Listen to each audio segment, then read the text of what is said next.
കിച്ചണിലേക്ക് എല്ലാവർക്കും സ്വാഗതം. ഇന്ന് ഞാൻ ചപ്പാത്തിയുടെ കൂടെ ഒരു മുട്ടക്കറി വെക്കാമെന്ന് വിചാരിച്ചു. അതിന് വേണ്ടി ഒരു ചീനച്ചട്ടി അടുപ്പത്ത് വെച്ച് വെളിച്ചെണ്ണ ഒഴിച്ചു കൊടുത്തു. വെളിച്ചെണ്ണ ചൂടായപ്പോൾ അതിൽ കറിവേപ്പില, സവാള അരിഞ്ഞത് ഇട്ട് കൊടുത്തു.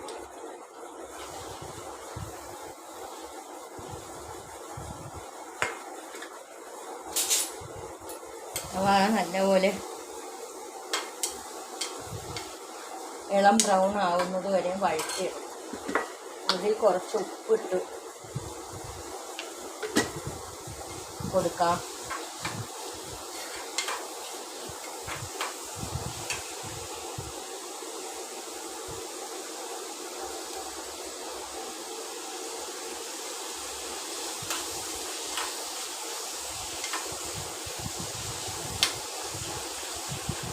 മുട്ട ഞാൻ നേരത്തെ പുഴുങ്ങി വെക്കണം. മുട്ട 2 പുഴുങ്ങി വെച്ചിരിക്കുക. സവാള നല്ല ബ്രൗൺ കളർ ആവുന്നത് വരെ വെയിറ്റ് ചെയ്യും. ഇത് വഴന്നു വന്നതിന് ശേഷം ഇഞ്ചി പച്ചമുളക് ചതച്ചത് ഇട്ട് കൊടുക്കാം. നല്ലപോലെ പച്ചമണം മാറുന്നത് വരെ വഴറ്റി കൊടുക്കണം. ചപ്പാത്തിക്കും പത്തിരിക്കും പറോട്ടയ്ക്കും എല്ലാം നല്ലപോലെ കഴിക്കാവുന്ന ഒരു മുട്ടക്കറിയാണ്. നല്ല ടേസ്റ്റാണിത്. ഇത് എല്ലാവർക്കും അറിയാം, എന്നാലും ഞാൻ അറിയാൻ പാടില്ലാത്തവർക്ക് വേണ്ടി വെക്കുകയാണ്. ഇത് ബാച്ചിലേഴ്സിനും പ്രവാസികൾക്കും ആദ്യമായിട്ട് പാചകം ചെയ്യുന്ന എല്ലാവർക്കും വളരെ എളുപ്പത്തിൽ ചെയ്യാവുന്ന മുട്ടക്കറിയാണിത്. റോസ്റ്റ് അല്ല, ഇത് ഇച്ചിരി ചാറോടുകൂടി കറിയായിട്ടാണ് വെക്കുന്നത്. ഇഞ്ചിയും വെളുത്തുള്ളിയും നല്ലപോലെ വഴന്നു വന്നിട്ടുണ്ട്. ഇനി അതിൽ പൊടികൾ ഇട്ട് കൊടുക്കാം. കാശ്മീരി ചില്ലി പൗഡറാണ് ഞാൻ ഇടുന്നത്. 2 table spoon Kashmiri chilli powder, മല്ലിപ്പൊടി 1.5 ടേബിൾ സ്പൂൺ, മഞ്ഞൾപ്പൊടി 1/2 ടേബിൾ സ്പൂൺ, കുരുമുളക് പൊടി 1/4 ടേബിൾ സ്പൂൺ, 1/4 ടീസ്പൂൺ, മഞ്ഞൾപ്പൊടി 1/2 ടീസ്പൂൺ. ഇത്രയുമാണ് പൊടികൾ. പൊടികൾ നല്ലപോലെ വഴറ്റി എടുക്കാം. ഉള്ളിയും ഇഞ്ചിയും പൊടികളും എല്ലാം നല്ല ഒന്നിച്ച് മിക്സ് ആക്കിയതിന് ശേഷം നല്ലപോലെ എണ്ണ തെളിയുന്നതിന് വേണ്ടി 2 മിനിറ്റ് ഇങ്ങനെ വെച്ചേക്കും. ഇനി തക്കാളി ഒന്ന് ഞാൻ അരച്ചാണ് കൊണ്ടുവന്നിരിക്കുന്നത്. തക്കാളി അരിഞ്ഞിടുന്നതിനേക്കാളും അരച്ചിടുന്നതാണ് കറിക്ക് ടേസ്റ്റ്.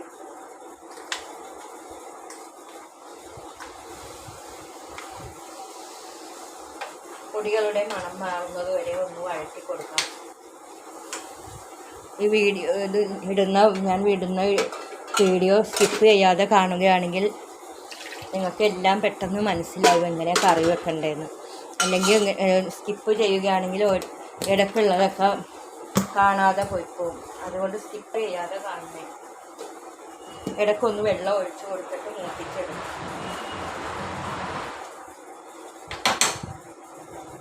കുറച്ച് നേരം എണ്ണ തെളിയുന്നതിന് വേണ്ടി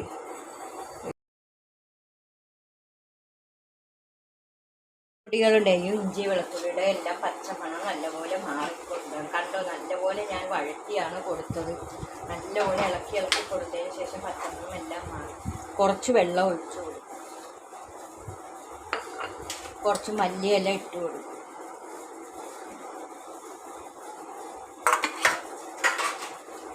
വീണ്ടും നല്ലപോലെ ഇളക്കി യോജിപ്പിക്കും. നിങ്ങൾ കണ്ടതിന് ശേഷം ഇഷ്ടപ്പെടുകയാണെങ്കിൽ ഒരു ലൈക്ക് തരാൻ മറക്കരുത്. ഇത് നിങ്ങളുടെ ഇഷ്ടപ്പെടുകയാണെങ്കിൽ നിങ്ങളുടെ ഫ്രണ്ട്സിനും നിങ്ങളുടെ പരിചയത്തിലുള്ളവർക്കെല്ലാം ഒന്ന് ഷെയർ ചെയ്ത് കൊടുക്കണേ. നിങ്ങളുടെ വിലയേറിയ അഭിപ്രായങ്ങൾ കമൻറ്റിലൂടെ എന്നെ അറിയിക്കണേ. സബ്സ്ക്രൈബ് ചെയ്യാതെ ആരെങ്കിലും കാണുന്നുണ്ടെങ്കിൽ സബ്സ്ക്രൈബ് ചെയ്യാൻ മറക്കരുത്. സബ്സ്ക്രൈബ് ചെയ്യുകയാണെങ്കിൽ ഞാനിടുന്ന റെസിപ്പികളെല്ലാം ആദ്യം നിങ്ങൾക്ക് കിട്ടുന്നതായിരിക്കും. ഉപ്പും എരിവും എല്ലാം നമുക്ക് നോക്കാം. ഉപ്പ് ഇച്ചിരി കുറവാണ്. ഞാൻ ഉള്ളി വഴറ്റുന്ന സമയത്താണ് ഉപ്പിട്ടത്. കുറച്ച് ഉപ്പിട്ട് കൊടുക്കും.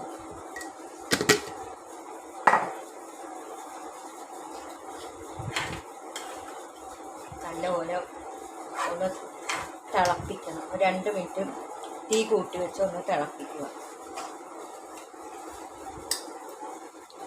ഇനി മുട്ട ഇട്ട് കൊടുക്കാം. 2 മിനിറ്റിന് ശേഷം മുട്ട ഇട്ട് കൊടുക്കാം.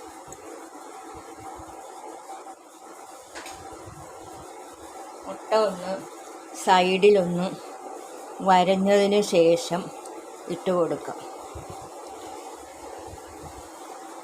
മുട്ട ഇട്ടതിന് ശേഷം തീ കുറച്ച് വെക്കണം. ഈ കറി എല്ലാവരും ചെയ്ത് നോക്കണം.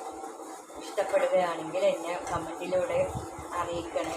ഇത് നല്ലൊരു രുചിയുള്ള കറിയാണ്. ഇഞ്ചി വെളുത്തുള്ളി എല്ലാം ചതച്ചെടുത്ത് വെച്ചത്.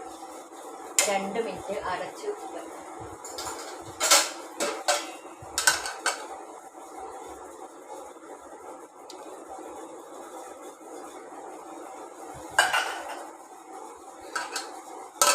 തുറന്നതിന് ശേഷം ഒന്നും കൂടി ഇളക്കി കൊടുത്ത് തുറന്ന് വെച്ച് 2 മിനിറ്റ് ഒന്ന് തിളപ്പിച്ചെടുക്കാം.